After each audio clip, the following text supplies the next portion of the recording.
नई सरकार का गठन हो गया है, लेकिन चर्चा में आ गया है बुलडोजर एक्शन। जो अतिक्रमण जनहित में किए हुए जनहित के कामों में अड़चन डाले हैं उन पर एक्शन हो रहा है। कुछ दिन पहले हमने वो भी खबर देखी थी कि आप लोगों ने अपनी एक टीम भेज दी थी। वहाँ पर यह स्पष्ट करके आए हैं कि किसी भूमिहीन को किसी कीमत पे नहीं उजाड़ा जाएगा, नहीं उजाड़ा एकदम जाएगा किसी कीमत पे। नमस्कार, हमारा नाम है समरीन और आपने देखना शुरू कर दिया है लाइव सिटीज। बिहार में नई सरकार का गठन हो गया है और जब से बिहार में नई सरकार का गठन हुआ है तब से चर्चा में आ गया है बुलडोजर एक्शन। और आपको बता दें कि इसको लेकर के अभी अभी लाइव सिटीज ने भी बिल्कुल एक्सक्लूसिव बातचीत की है एलजेपीआर के प्रदेश अध्यक्ष और अब तो विधायक भी राजू तिवारी जी से। तो क्या कुछ कह रहे हैं राजू तिवारी, सबसे पहले आप उनको सुनिए। तो देखिए, इस वक्त हमसे बातचीत करने के लिए विधायक राजू तिवारी जी हैं। सबसे पहले बहुत शुक्रिया बातचीत। बहुत बहुत धन्यवाद जी। सबसे पहले तो हम आपसे जानना चाहेंगे कि नई सरकार का गठन हो गया है, लेकिन चर्चा में आ गया है बुलडोजर एक्शन। बुलडोजर एक्शन पर क्या राय है? आपने देखा होगा कि दलित बस्तियों में हाहाकार मची हुई है, खूब चीख पुकार हो रहा है। कहीं चीख पुकार नहीं है मैडम। देखिए, आपको मैं स्पष्ट कर दूं, बुलडोजर एक्शन को आप लोग पता नहीं किस हिसाब से प्रस्तुत कर रही हैं। हमको लगता है कि बुलडोजर जो अतिक्रमण जनहित में किए हुए जनहित के कामों में अड़चन डाले हैं उन पर एक्शन हो रहा है। और रही बात दलितों की, तो आप एक बार जाइए जहाँ की बात आप करें। सरकार स्पष्ट कर चुका है कि दलितों को जिसके पास जमीन नहीं है जमीन दे, और सरकार के नियमावली में उनका घर बना करके देना है। कहीं किसी दलित पर, कहीं किसी भूमिहीन पर बुलडोजर नहीं चलेगा। इसके लिए निश्चिंत रहिए, बुलडोजर चलेगा।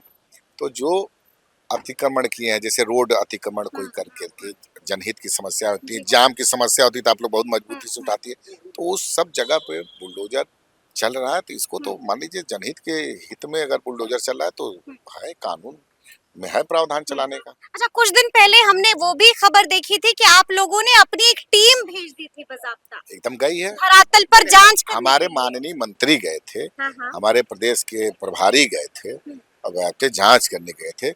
जरूर कुछ घरों में क्षति हुई थी, लेकिन उसके बावजूद भी वहां पर यह स्पष्ट करके आए हैं कि किसी भूमिहीन को किसी कीमत पे नहीं उजाड़ा जाएगा, नहीं उजाड़ा एकदम जाएगा। किसी कीमत पे। सरकार इस पे गंभीरता से इसको ले रही है और स्पष्ट सरकार का आदेश है कि जब तक किसी भूमिहीन को भूमि की व्यवस्था नहीं हो जाती है, उनको बजाते बसाने की व्यवस्था और उनके रहने की व्यवस्था नहीं होगी, तब तक उनको कोई छेड़ नहीं सकता। यानी कि चिराग पासवान ने स्पष्ट कर दिया है कि किसी भी दलित के साथ गलत नहीं होने देंगे। देखिए, प्रदेश अध्यक्ष भी मजबूती के साथ ये बात कह रहे एकदम हैं। मजबूती से करें। देखिए, किसी दलित की बात नहीं करें। दलित के आप लोग हमारे नेता को दलित में मत बांधिए।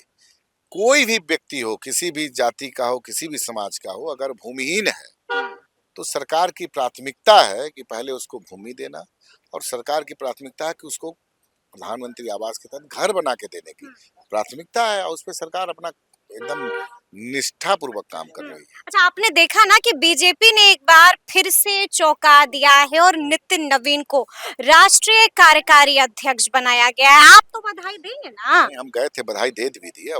बहुत हमको मतलब खुशी है और बिहार के लिए गौरव की बात है कि बिहार का बेटा और एक अच्छा संगठन करता को इतना बड़ा दायित्व मिलता है। निश्चित रूप से खुशी की बात है और उम्मीद है, पूरा विश्वास है कि वो अपने जो उनको दायित्व मिला है उसको शानदार रूप से निर्वहन करेंगे और पूरा बीजेपी उनके नेतृत्व में निखार रहेगी।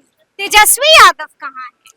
ये तो आप और लोग आप देख रहे होंगे कि राजद में किस तरह से फूट दिखाई दे रही है। शिवानंद तिवारी का ट्वीट किसी से छुपा हुआ नहीं है। देखिए, ये हम पहले कह चुके हैं कि बीजेपी के जो माननीय जीत के आ गए हैं, वो लोग भी अपने आप को सुरक्षित नेता की नीति में महसूस नहीं कर रहे हैं। अब वो कौन कहाँ है नहीं है ये तो सुरक्षित महसूस नहीं कर पा रहे हैं, चूंकि वो लोग सरकार का काम। और देखिए, किसी भी, आप बताइए, आप SIR का मुद्दा, जनहित के मुद्दा से अलग हटकर कितना दिन आप लड़ाई लड़िएगा। आपको नेता प्रतिपक्ष की भूमिका थी तो आपने देखा होगा सदन में नहीं थे। अब किस परिस्थिति में कहाँ है। चिराग पासवान ने तो बड़ा बयान दिया ही है कि उनके कई विधायक हमारे संपर्क में हैं। कितनों से बात हुई भाई, तिवारी जी? अब देखिए ये सब समय आने दीजिए। देखिए मैं इतना जरूर बोल रहा हूँ कि जो महागठबंधन के एमएलए हैं अपने आप को वहां पर उस नेतृत्व में असुरक्षित महसूस कर रहे हैं। अब हम्म, इसके आगे तो कुछ बोलने की आवश्यकता नहीं। संपर्क में कितने, आखिरी सवाल। समय आने दीजिए, संपर्क में कितने हैं क्या कहिए, क्या लबस। तो सुना आपने क्या कुछ कहा है, राजू तिवारी ने बड़ी बात कह दी है। देखिए साफ साफ कह दिया है कि चिराग पासवान ने बजाब्ता अपनी एक जांच कमेटी वहां पर भेजी थी।